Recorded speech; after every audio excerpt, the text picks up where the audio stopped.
అయ్యా దాసు ఈ విధముగా ఆ సీతాదేవి ఆ పిల్లలిద్దరూ కలిసి చక్కగా ఆ గురువులకు తల్లికి ప్రదక్షిణం చేసి వందనములు చేసి కస్తూరి తిలకములను దిద్దుకొని చక్కగా పట్టు పీతములు ధరించి చదువు సిగల చుట్టూ జాజి పువ్వులు చుట్టే కంటముకు రుద్రాక్ష మాలలే కట్టి వల్లు వాటలు వేసి వనరుగా బాలురు చక్కగా వీధి వీధిని గానం చేసుకుంటూ వెళ్తున్నారు.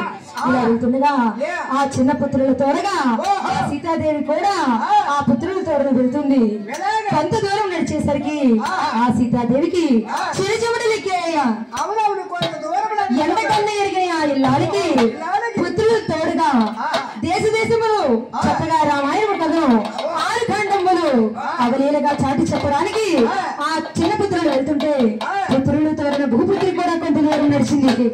నడిచేసరికి కొంత దూరం కొడుకుల తోడ నడిచేసరికి చిరుచెమటలు ఎక్కాయని సీతమ్మ కప్పుడు సీతాదేవికి చిరుచెమటలు ఎక్కాయనమాట.